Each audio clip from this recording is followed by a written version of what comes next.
Hello. सबसे पहले राष्ट्रध्वज को नमन करते हुए एवं राष्ट्र चिन्ह पे सदा सुमन अर्पित करते हुए एवं यहाँ पे उपस्थित हमारे मुख्य अतिथिगण एवं मुख्य वक्तागण एवं इस क्षेत्र के दूर दराज से आए हुए हमारी माताएं बहनें एवं पिता तुल्य बुजुर्ग एवं नौजवान क्रांतिकारी साथी एवं प्यारे बच्चों, आप सबका हार्दिक स्वागत अभिनंदन वंदन है। जो आप लोगों ने इस कड़ी धूप में इस मेहनत से आप लोगों ने यहाँ पे समय दिया है और इस अलीपुर के अशोकपुर अलीपुर की महान धरती को भी मैं नमन करता हूँ। यहाँ के कार्यकर्ताओं का आभार व्यक्त करता हूँ। इन लोगों ने बड़ी मेहनत से आप लोगों के समक्ष यह राष्ट्र चिन्ह प्रतीक का निर्माण इन्होंने विगत पिछले वर्षों इन लोगों ने करवाया आप सबके सहयोग से, और इसका दूसरा वर्ष गांठ इस साल मनाया जा रहा है, जिस कार्यक्रम में आप सभी लोग उपस्थित हैं। मित्रों, आज का मुख्य विषय बिंदु अशोक स्तंभ एवं संविधान रखा गया है। आज जो आप लोगों के समक्ष राष्ट्र चिन्ह दिख रहा है और यह जो है भारत का राष्ट्र चिन्ह है, यह सम्राट अशोक महान के स्तंभ से लिया गया है, सारनाथ के स्तंभ से लिया गया है, जो आज भी सारनाथ में संग्रहालय में मौजूद है।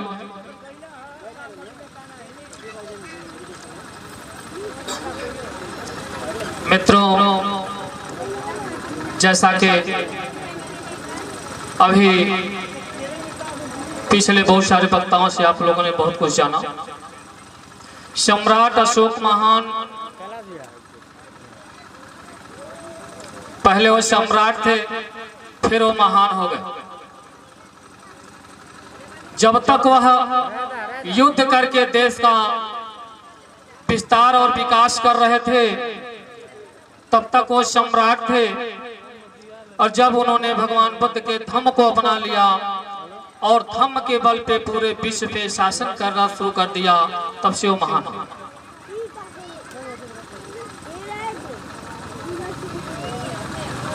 सम्राट उसे कहते हैं जो अपने राज्य का विस्तार करता हो, और महान उसे कहते हैं जो अपने प्रजा के दिलों पे राज करता हो।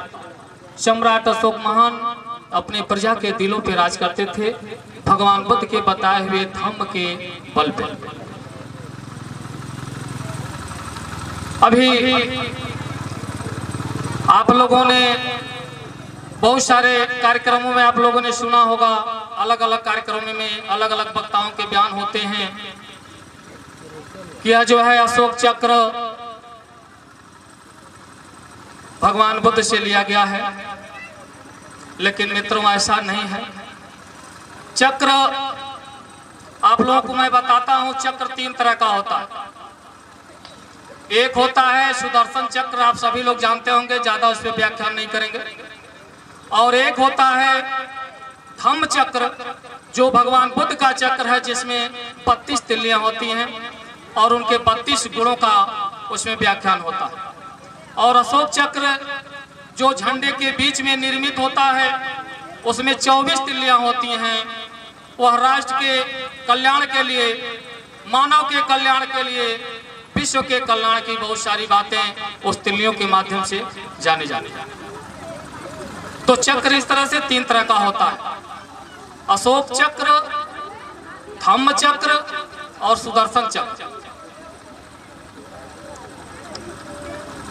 सम्राट अशोक महान जब भगवान बुद्ध के धम्म को उन्होंने अपनाया, तो भारतवर्ष सोने की चिड़िया कहलाया। आप लोग इतिहासों में पढ़े होंगे, बहुत सारे इतिहासकारों विद्वानों के मुख से सुने होंगे कि भारतवर्ष सोने की चिड़िया था। लेकिन सोने की चिड़िया का मतलब स्वर्ण युग था। बाघ और बकरी एक घाट पर पानी पीते थे, समानता का भाव था, कोई एक दूसरे से द्वेष नहीं करता था। और सबसे बड़ी बात तो ये थी कि उस समय किसी के घरों में ताले नहीं लगते थे। उस समय, यह ज्यादा दिन की ही बात है, यहाँ से 2300 साल पहले की बात है, उस समय किसी के घरों में ताले नहीं लगते थे। आज तो ताले के अंदर भी ताले लगते हैं, लगता है कि नहीं? सास का ताला अलग लगता है, बहू का ताला अलग लगता है, बाप का ताला अलग लगता है, बेटे का ताला अलग लगता है। लेकिन वह कैसा समय रहा होगा जिस समय किसी के घरों में ताले नहीं लगते थे। उस समय हमारा भारतवर्ष सोने की चिड़िया था। बहुत सारे लोग, बहुत सारे विद्वान इस तरह से भी कहते हैं कि हमारा भारतवर्ष सोने की चिड़िया था, लेकिन अंग्रेज सब जब से आए सारा धन लूट करके लेकर चले गए, तब से हमारा भारतवर्ष सोने की चिड़िया नहीं रहा। आप लोग, सभी लोग प्रबुद्ध लोग हैं, आप लोग समझ सकते हैं कि अगर अंग्रेज आए तो धन लेकर गए, सोना चांदी हीरा जवाहरात मोतियां लेकर गए होंगे, लेकिन उस समय सोने चांदी हीरे जवाहरात से यह भारतवर्ष सोने की चिड़िया नहीं था, विचारों से यह सोने की चिड़िया था।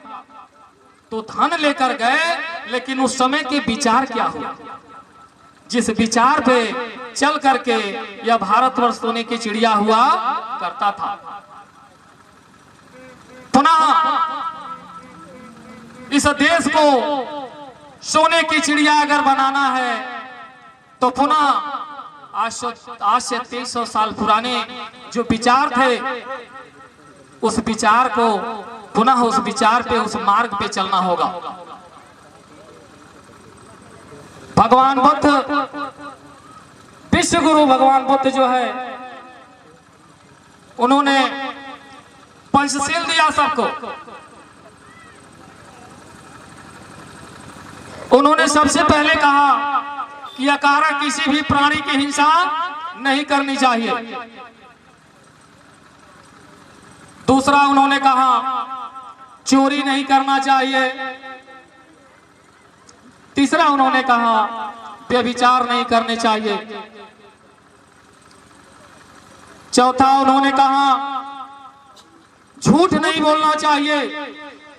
पांचवा उन्होंने कहा कि मदिरा का सेवन नहीं करना चाहिए। तो मित्रों, आप लोग स्वयं विचार करिए कि जो भगवान बुद्ध ने पंचशील बताया है, अगर जो व्यक्ति अपने जीवन में उतार ले, क्या उसे किसी चीज की कमी बचती है? कहा जाता है भारतवर्ष सोने की चिड़िया था, तो भगवान बुद्ध के बताए हुए पंचशील के मार्ग पर चलता था। भगवान बुद्ध एक सन्यासी थे, वह अपने विचार को देकर चले गए,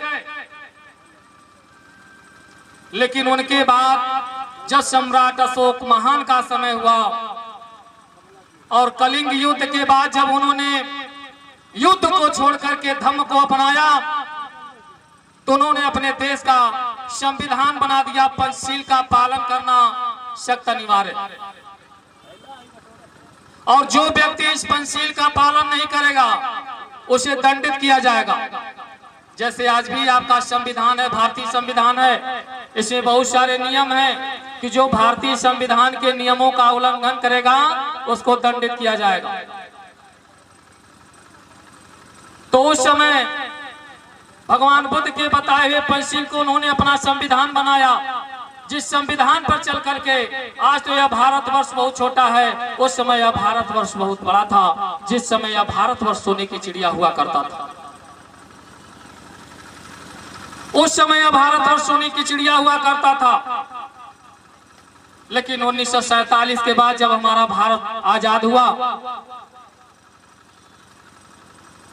और जब संविधान का निर्माण हुआ तो उसमें बहुत सारे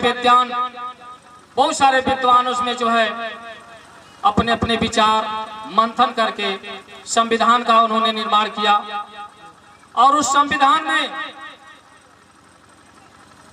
भगवान बुद्ध के बताए हुए जो पंचशील थे, जिस पे चल करके भारतवर्ष सोने की चिड़िया हुआ करता था सम्राट अशोक महान जी के समय में, तो बहुत सारे राजा महाराजाओं का उन्होंने अध्ययन किया, बहुत सारे कालों का उन लोगों ने अध्ययन किया। लेकिन जब सम्राट अशोक काल का उन लोगों ने अध्ययन किया तो उन्हें लगा कि इससे बढ़िया काल किसी का नहीं रहा है, कहीं का नहीं रहा है। तो क्यों रहा है? वह कौन सा नियम और कानून था जिस नियम और कानून पर चल करके भारतवर्ष सोने की चिड़िया हुआ करता था? तो उन विद्वानों ने पंचशील के जो नियम थे उस पंचशील को संविधान के प्रथम पृष्ठ पे रखा गया। और आज भी आपके भारतीय संविधान का नियम है कि अकारण किसी भी आप जीव प्राणी की हत्या करेंगे तो आपकी जगह कहां होगी? जेल में होगी। अगर आप चोरी करते हुए पकड़े जाते हैं तो आपकी जगह कहां होगी? जेल में होगी। अगर आप व्यभिचार करते हुए पकड़े जाते हैं तो आपकी जगह कहां होगी? जेल में होगी। झूठ बोलते हुए पकड़े जाते हैं तो आपकी जगह कहां होगी? जेल में होगी। और गलत चीजों का, नशीली चीजों का, शराब मदिरा का सेवन सार्वजनिक स्थलों पे अगर करते हुए आप पकड़े जाते हैं तो भी आपकी जगह जेल में होगी। यह हमारे संविधान का नियम है। लेकिन मित्रों, बड़े ही दुख की बात है कि संविधान का नियम तो बहुत बढ़िया है, लेकिन आज इस संविधान के नियम का पालन करने और करवाने वाले दोनों ठीक नहीं है, जिस वजह से हमारे देश की इस तरह से बदतर हाल बनी। मित्रों, कहने के लिए तो बहुत कुछ पड़ा है, लेकिन हमारे आगे अभी बहुत सारे मुख्य वक्ता जो आप लोगों के लिए बहुत कुछ लेकर आए हैं, उनके लिए भी समय चाहिए। और हमारे आज के इस कार्यक्रम के जो है मुखिया, जो मुख्य हैं, उनके लिए भी समय चाहिए। तो मैं इसी के साथ अपनी वाणी को विराम देता हूं और आप सबका बहुत बड़ा आभार व्यक्त करता हूं जो आप लोगों ने इतना समय दिया। और इस अशोकपुर अलीपुर को पुनः हम बहुत बहुत धम मंगल कामना करते हैं, यहाँ के कार्यकर्ताओं को, यहाँ की माताओं बहनों को, जिन लोगों का एक इतनी गर्मी में अपना खून पसीना बहा करके और ऐसे कार्यक्रमों का आयोजन उन्होंने किया है, इसके लिए बहुत बहुत धन्यवाद।